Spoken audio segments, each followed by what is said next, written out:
Hindi hindi pa man mag-asawa ay magiging problema na ni Adan ang bunganga ng sinisinta.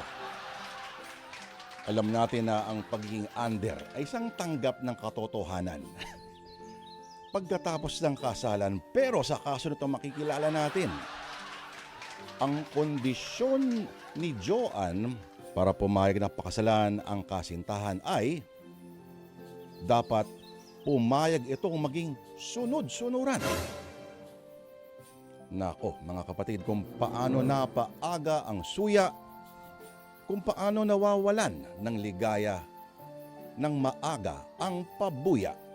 Aba, atin na pong simulan sa Sana Lord ang komedyang sinulat ni Ginoong Orly Aquino na pinamagatang Si Joanne at Adan ay hindi Eva at Adan.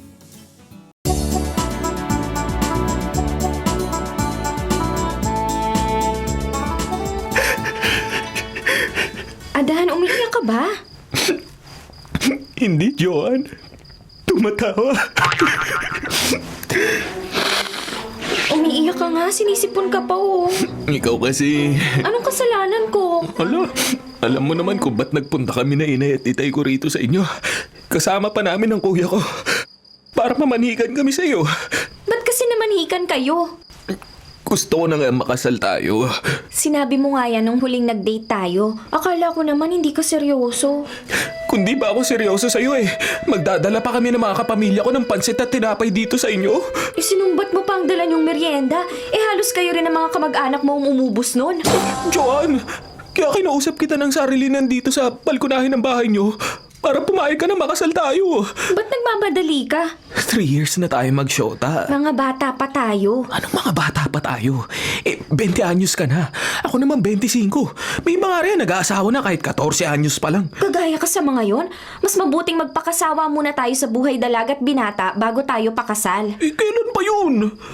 Mga 3 taon pa. Ano ba yan? Bakit kumangal-ngal ka? Tagal ba kasi na 3 taon? Ay, sige, 2 taon at kalahati na lang. Tagal ba rin yun? 2 kalahati. Tumahan ka na nga. Pumayag ka na nga kasi pakasal tayo sa taon na to.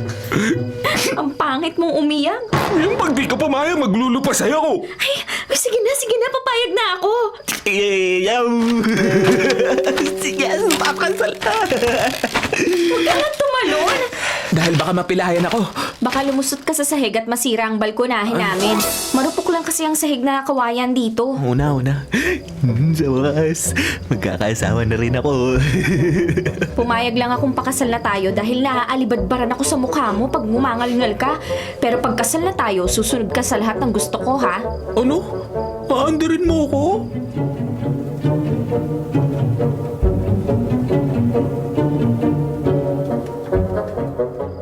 Check! Ay, Mati ka na, Dan. tinalo mo ako ngayon sa chess, Berto Kasi araw ko naman ngayon. Hindi yun.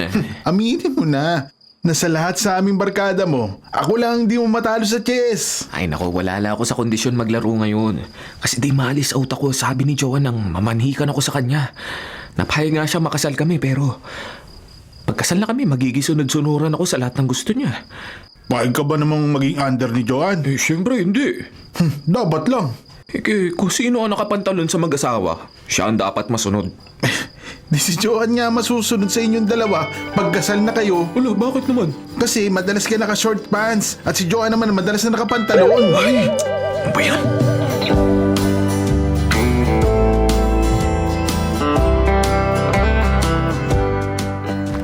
Uy, tuloy na pala ang kasal niya ni Joanne ha, Dan? Oh, sino nagsabi sa'yo, Eda? Ang kuya mo. Naniwala ka naman sa kanya. Ba't di ako maniniwala sa kuya mo? Asawa ko siya. At kasama siya nang mamanhikan kayo kay na Joanne noong nakaraang linggo. Ako ang magdedesisyon kung tuloy o hindi ang kasal namin ni Joanne ngayong taon. Matatakotin ka pala sa kulog? Mas takot ako sa ambon. Kasi pag naambunan ako, natatrangkaso ako. Umaambon na. Siya, tara, umpisan na nga natin ang pag-uwi. Teka, bago tayo makauwi, sagutin mo muna ang tanong ko. Ano yun? Desidido ka bang ituloy ang nakatakdang kasal niyo ni Joanne ngayong taon? Oo, basta wag lang Huwag lang ano. umambon.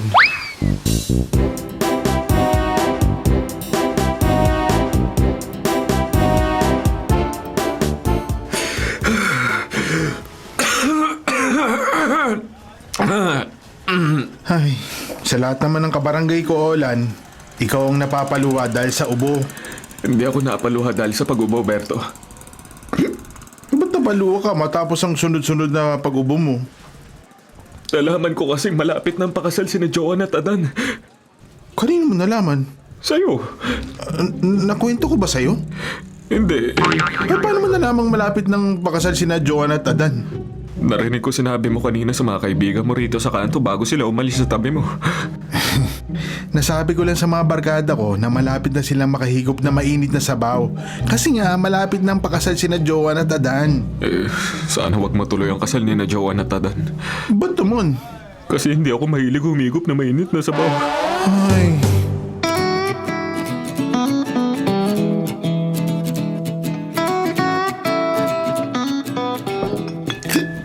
Ano ka ba naman, Joan? Di pa tayo nakakasal, ina-under mo na ako. Hindi kita ina-under, Adan. Ano hindi? Nakikita mo nung nakikipag-inuman ako, sinasaway mo ko. Paano di kita sasawayin sa pakikipag-inuman mo, kagagaling mo lang sa trangkaso?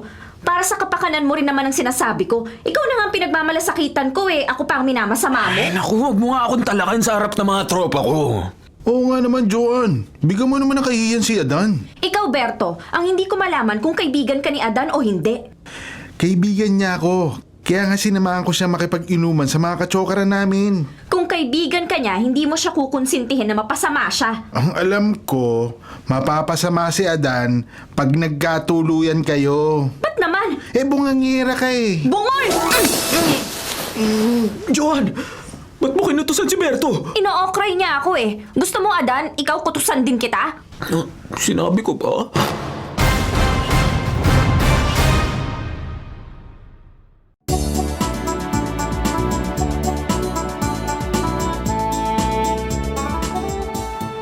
Adan, mataray pala at nagger yung shota mo. Sobrang taray, bungangera, Rosie.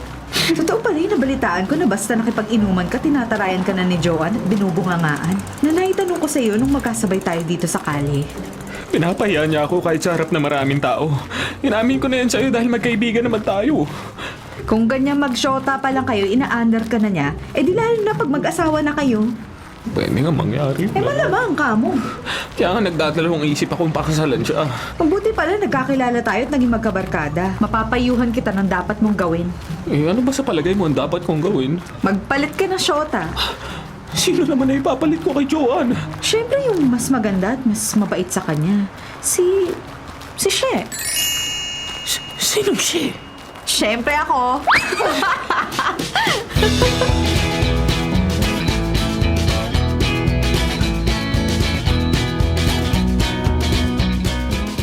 Sige, mahal. Bye-bye. Baka naman pwede ka nang mag-move ng pyesa, Adan. Pagtawag sa'yo ni Joan kanina, hindi ka na nakatira sa chess eh. Di naman si Joan ang tumawag sa akin kaninang matapos kang mag-move ng pyesa, Berto. Sino? Si Rosie. Sinong Rosie? Sino bang kabarangay nating Rosie ang sexy? Kilala ko na. Kaya lang, ba't mahal ang tawag mo sa kanya? Mahal din ang tawag niya sa akin Nagmamahalan ba kayo? Hindi. Nung huli kami nagkita, biniro niya ako ng pagtawag ng mahal. Kaya nakipagbiroan na rin ako sa kanya. Kailan kayo kami magkita? Nino, Ni Rosie. para na naman. Para may makabiruan din akong tawagin ng mahal. Ano ba yan?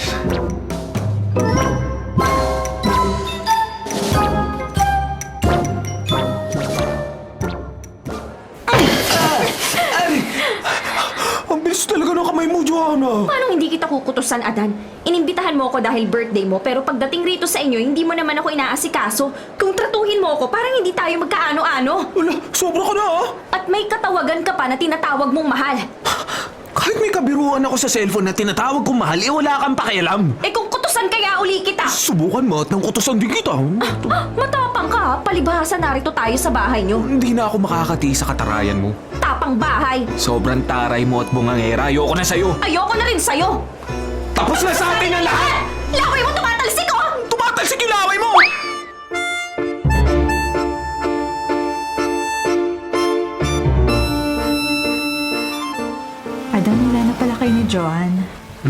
Kaya niyaya kita rito sa tabing dagat, Rosie. Sino nakipag-break sa inyong dalawa? Siya.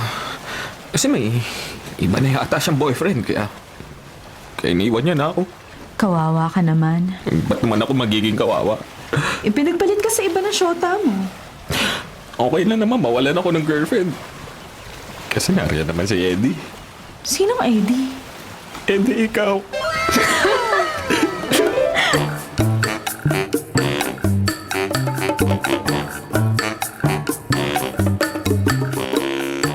Ano, Eda? May iba ng girlfriend si Adan? Meron na, Joanne. Kaya tinawagan kita.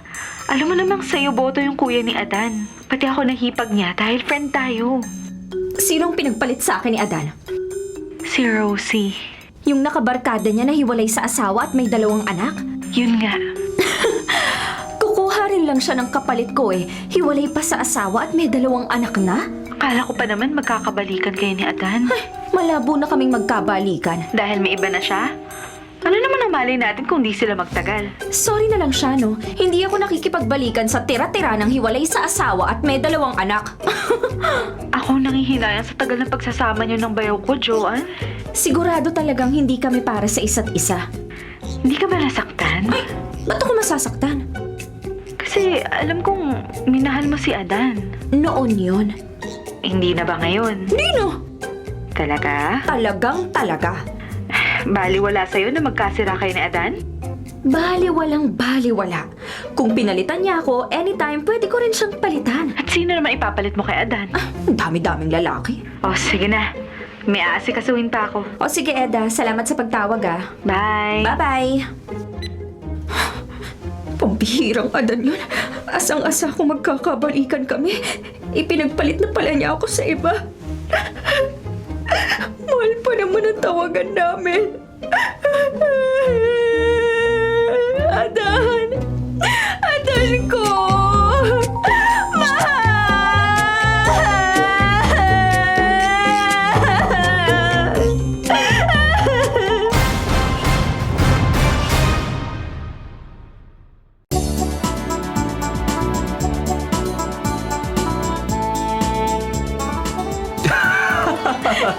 Adan, kakaiba ka.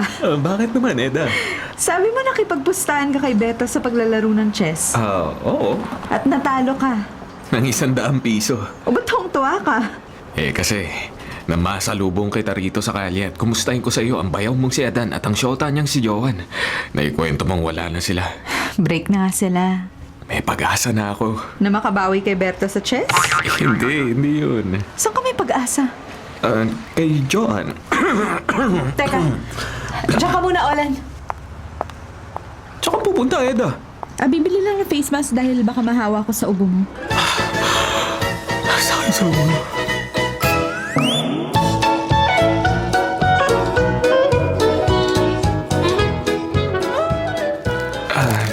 Joan, bulaklak para sa'yo.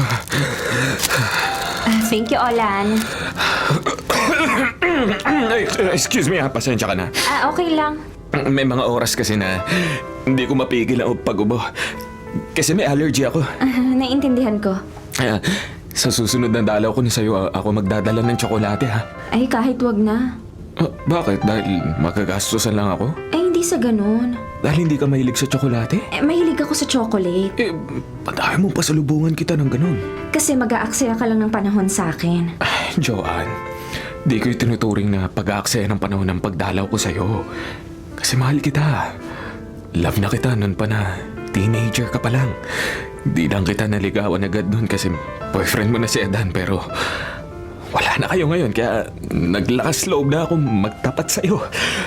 Huwag ka nang manligaw sa akin, Olan, kasi... Kasi ano, Joanne?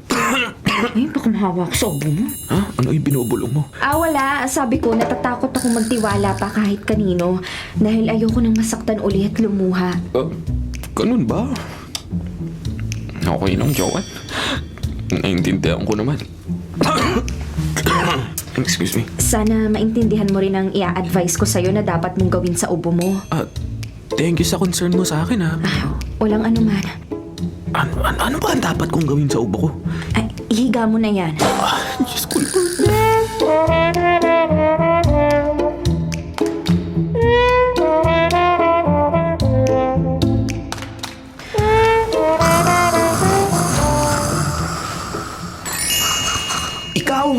Ikaw! At ikaw pa! Wala nang laging tama sa'yo, Joanne, kundi ikaw! Sinabi ko lang ang totoo, Adan. Sa dami ng mga katangian ko, hindi ka magiging kawalan sa akin. Pag nalaman ng ibang lalaki na break na tayo, ewan ko lang kung hindi sila pumila sa akin. Ikaw? Pipilahan ng mga lalaki? Hindi lang pipilahan, pag-aawayan pa. Kasalanan ko ba kung ipinanganak akong sobrang ganda? Ha? Asan? Ang alin? Hindi ko makita ang sinasabi mo sobrang ganda mo. Bungol! Oh, Ba't bigla mo iniharang ang mga kamay mo? para di mo na ako makutusan. Buwis ka! No, joke lang. Ang totoo, tama ang sinabi mo. Sobrang ganda mo. Kaya naman sobrang mahal kita eh. Inamin mo rin, ha? Oo, kasi baka maagaw ka pa na iba sa akin. Ayaw mong tuluyan tayong magkahiwalay? Uy, ayaw mo. E di okay na uli tayo? Oo naman, John. Sobrang okay na tayo. Kasi sobrang mahal kita eh. Patunayan mo nga na sobrang mahal mo ko. Paano naman?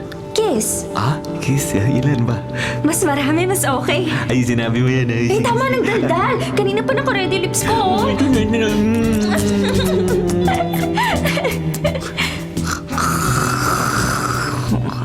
Ang sarap mo mag-kiss, Adan. Kaya nag-kiss pa ako lalo sa'yo.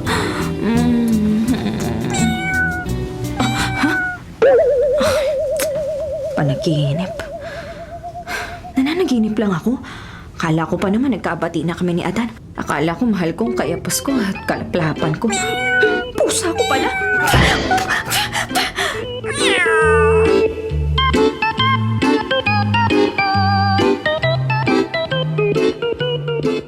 Hello? Hello, Joanne. Adan? Ako nga. Salamat naman na tinawagan mo ko. Ibig kong sabihin, hindi ko na ina-expect na tatawagan mo ako. Lalo pa't nagpalit ka na ng cellphone number nung nagkalabuan tayo. Kumusta ka na ba? Ito, nagmo-move on. Hanggang ngayon ba, di ka pa nakakapag-move on? Ang tagal na nung nagkalabuan tayo Lumpot na yun. Kasi siguro hindi tayo parehas ng nararamdaman. Pareho lang tayo nasaktan nung magkahiwalay tayo. Pero may iba ka na. Noon yun. Kalabuan na kami ngayon. Wala na kayo ni Rosie? Ayun, nag-aaway kami. Kaya tinawagan mo ko. Okay ba sa'yo? Kung alam mo lang, Adan, mula nung magkalabuan tayo, hindi ka na nawala sa isip ko. At may mga araw na iniisip ko na baka sakaling magkabalikan pa tayo at matupad ang dating mga pangarap natin.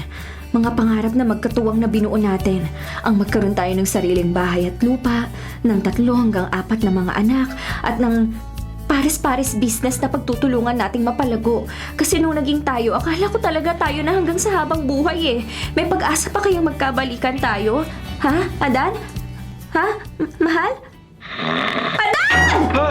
Sino to? Si Joan ako! Ka!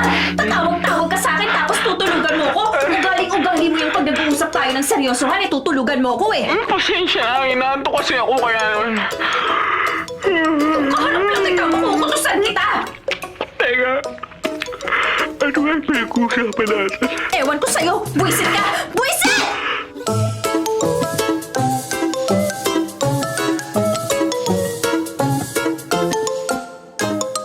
Check, King. 4 moves pa lang, chinek mo na kaagad ang ring ko. Ha, Berto? Para mapadali ang game natin, Adan. Teka, pag-iisipan ko ang move ko para di ako mamati agad. Nakakaya naman, dinayo pa kita rito sa inyo para talunin mo lang ako.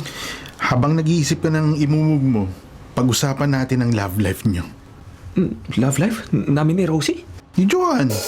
Kasi, natural lang sa magjowa ang nagkakatampuhan paminsan-minsan. Kaya, makipagbalikan ka na. Kay Joan? Kay Rosie. Teka lang, nalilito ako sa'yo eh. Kanino ka ba boto? Kay Joan o kay Rosie? Kahit sino sa kanila. Ito, balimbing ka rin eh, no? Anyop. Seryoso na, Adan. Mag-a-advise ako sa'yo bilang kaibigan mo. Alam mo, ang importante lang naman happy ka sa pakikipagrelasyon mo. Pero sa isa lang, dahil mahirap magjowa ng dalawa, may kasabihan nga, ang namamangka daw sa 2 ilog, kung matinig ay malalim. Di ka natawa sa joke ko? Di ka pa rin nagmumove ng pyesa mo? May tira na, Adan! Teka, Ba't ba ang tagal mong tumira habang nakayuko ka? Ay, nako. Kaya pala natahimik at di makapag-move ng pyesa.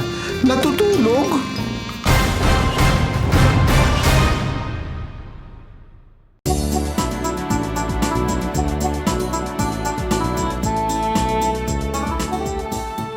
Joanne, hindi ka na mababwisit kay Adan. Bakit, Eda? Makikipagbalikan na ba siya sa akin? Malabong magkabalikan kayo kaya tinawagan kita. Ba't tinawagan niya ako ng isang araw? Tinawagan ka ni Adan kasi wala na sila nung girlfriend niya. Nagbabaka sakali sigurong maging kayo ulit. Muntik na talaga akong makipagbalikan sa kanya.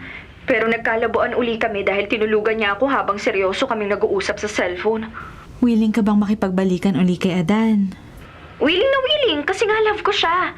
Ang kaso, nagkabalikan sila ni Rosie. Sino nagsabi sa'yo? Wala nagsabi. Nakita ko lang sila Adan at Rosie na magka-holding hands habang tumatawid sa kalye. Kaya pala hindi na siya tumawag o nag-text uli sa akin. Huwag ka nang umasa magkakabalikan pa kayo ni Adan. Ano pa nga ba? Kung talagang malabo na kami sa isa't isa, iisa na lang ang dapat kong gawin. Ano? Ano pa kundi nga.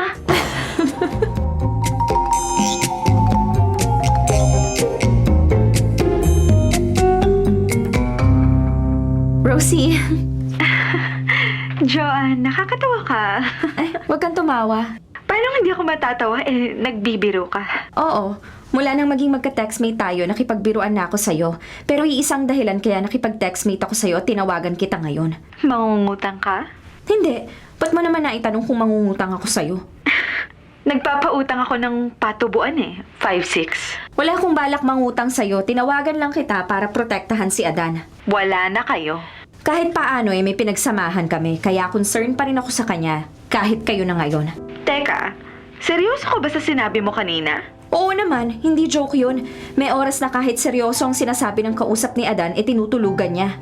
Ang hindi ko naman gusto kay Adan, may oras na mahirap siyang paliwanagan. At siya na nga ang pinagmamalasakitan ko ako pang minamasama niya. Ganun din siya sa akin noon. Kaya nag-aaway kami. Yun din ang dahilan kaya nagkakalabuan kami. Pero nagpakumbaba ka sa kanya. Hindi, oy. Akala yata ni Adan pag lumayo siya sa akin maghahabol ako sa kanya. Malabo yun. Ako, maghahabol sa lalaki, mas malakas ang business kong patubuan. Paano kayo nagkabalikan ni Adan? Nakipagbati siya sa akin. Dahil nakilala raw niya na siyang may mali kaya kami nagkalabuan. Buti nga natuto siya sa'yo. Dapat siya matuto at magpakatino. Dahil hindi lang siyang pwede magkagusto sa akin. Huwag ka namang mag-ambisyon pang makipagrelasyon sa iba. Ba't wag? May iba namang pwede magkagusto sa akin na mas higit pa kay Adan. Choosy ka pa, may 2 anak ka na. Kahit pa. Basta, huwag mong lolokohin si Adan. Wag mo nga akong turuan. Mahalin mo siya ng higit sa pagmamahal na ipinadama ko sa kanya. Alam kong dapat kong gawin. Ikaw rin, pag hindi naging masaya si Adan, Ano, Joanne? aagawin ko siya sa'yo. Hindi naman ako makikipag-agawan sa'yo. Alam mo kung bakit? Bakit? Ang dami yatang lalaki na nagkakandara pa sa akin. Hindi ka naniniwala sa akin? Naniniwala? Ba't ka natawa? Kasi malamang kaya ka nagkakandara pa sa'yo mga lalaki, iuutangan ka ng 5-6.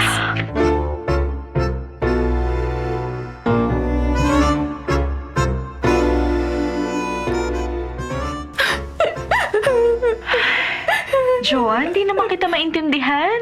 Hindi ko rin maintindihan ang sarili ko, Eda. Tinawagan kita para iyaing magsimba. Sa ibang araw na ako sasama sa'yo. Pero tumawa ka lang. Kasi nakakatawa yung pakikipagbiruan ko kay Rosie. O tapos ngangawa ka. Kasi naman malabo nang magkabalikan kami ni Ada. Akala ko ba okay lang sa'yo na wala na kayo ng bayaw ko? Ayun nga, sabi ko sa'yo. At okay lang sa'yo na ibang babae ang makatuluyan niya. Ay, sabi ko lang yun. Pero hindi mo matanggap. Masakit eh. Nasasaktan ka kasi ayaw mo mag-move on. Ay, gusto ko mag-move on. Paano ka makaka-move on kung parati mong iniisip si Adan? At nakikisawsaw ka pa sa relasyon nila nung girlfriend niya pag nagkakatampuhan sila. Gusto ko lang masiguro na mapapabuti si Adan na magiging masaya siya. Mapapabuti siya at magiging masaya kung tuluyan ka ng didistansya sa kanya. Paano ko magagawa yun, Eda? Maisip ko lang na nalulungkot si Ada, nalulungkot na rin ako. Maisip ko lang na problema siya, problema na rin ako. Ako mas naapektuhan pag naghihirap ang loob niya. Pinahihirapan mo lang sarili mo. Siguro talagang ganito ang totoong nagmamahal. Makakalimutan mo rin si Adan. Malabo. Alam mo ang dapat mong gawin para makapag-move on ka na? Para matanggap mong wala na kay ni Adan at tuluyan mo na siyang makalimutan? Ano? Anong dapat kong gawin? Isa lang. Makinig ka sa radio program ni Lord De Vera. Yung Sana Lord. Ayoko. Sigurado maaaliw ka sa mga dramang binibigyang buhay niya. Di bali na lang. At makakapulot ka pa ng aral. Ikaw na lang makinig sa radyo kung gusto mo. Bakit? Hindi ka ba mahilig makinig ng drama? Mahilig rin. Kasi tama ka, nakakapulutan ng magandang aral ang drama sa radyo. Ba't ayaw mo makinig kay Lord De Vera? Pag nakinig ako sa kanya, siguradong lalo kung hindi makakalimutan si Adan. Ba't naman? Kasi kamukha ni Adan si Lord De Vera.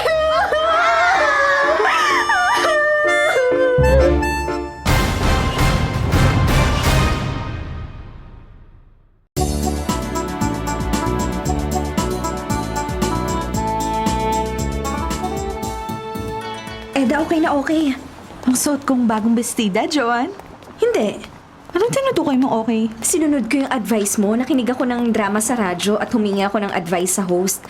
Kaya na-realize ko na hindi ako dapat magmukmuk na may iba ng jowa ang ex ko. At hindi ako dapat umasang magkabalikan pa kami. Eh di makaka-move on ka na pala. Oo. Hindi ka na masasaktan kahit may kasama ng iba si Adan? Di na. Kahit makita mong may iba na siyang ka-holding hands? Di na. At kahit ang lagkit ng titig ng ex mo sa ibang jowa niya? Di na. Teka nga. Ba't ba tanong ka ng tanong tungkol sa ex ko?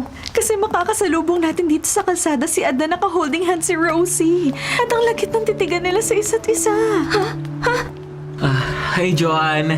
Joanne, hello. Joanne, binati ka na Adan at Rosie. Ha? Binabati ba nila ako? Oo, Joanne. Binati ka namin kasi may ipapakiusap sana kami ni Rosie sa'yo eh. Iyon naman kung papayag ka lang. Basta makakayanan ko, hindi kayo mapapahiya sa akin. Payag ka bang maging abay sa kasal namin? Ha? Papakasal na kayo? Oo. Kailan? Next year.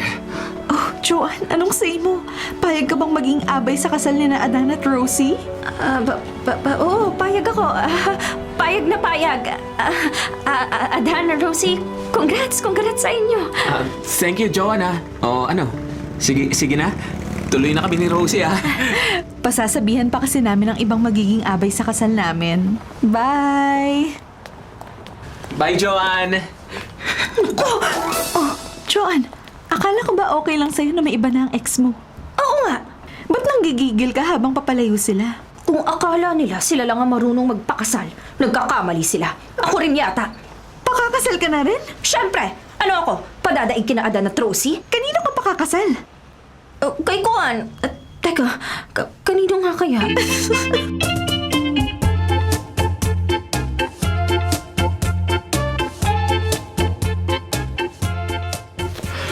Joanne, narito ako. Alam ko, Olan. At ba't katabi mo ako nakatalikod ka sa akin? Kasi... Di mo pa sinasagot ang tanong ko. Na kung love mo rin ako gaya na love ko sa'yo itakda na natin ang kasal natin. Sa totoo lang, Olan, gusto ko na talagang mag-asawa. Kasi nasa hustong gulang na ako. Ayun, timing pala ang dalaw ko sa'yo. Wrong timing, Olan. Bakit? Wala namang problema. May problema. Binata ako. Oo nga, Dalaga ka. tama ka. At may ipon na ako para magamit sa kasal natin. Pero kung ikaw ang mapapangasawa ko, magpapaka-matandang dalaga na lang ako. Bakit? Ano ba ang problema mo sa akin? Guwaping naman ako. Oo, guwaping ka nga, pero may hika ka yata eh. Kahit may hika ako, masarap akong magmahal. Ayoko mahawa sa'yo. Patutunayan ko sa'yo, masarap akong magmahal. Kahit ngayon.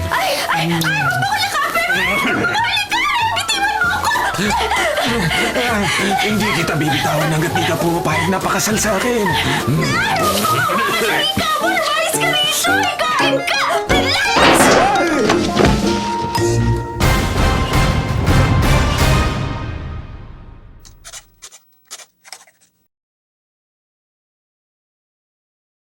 Mga kapatid, ito po ang inyong kapatid na si Lord De Vera. Nagsasabing, sana dito na tayo sa totoo. Dito na tayo sa True FM. At sana po'y mag-subscribe kayo at mag-follow sa mga social media accounts po ng @TrueNetworkPH. Sa Facebook, Instagram, sa X, sa YouTube, sa TikTok, at sa mga podcasts. Sana po, dito na tayo sa totoo, mga katrupa.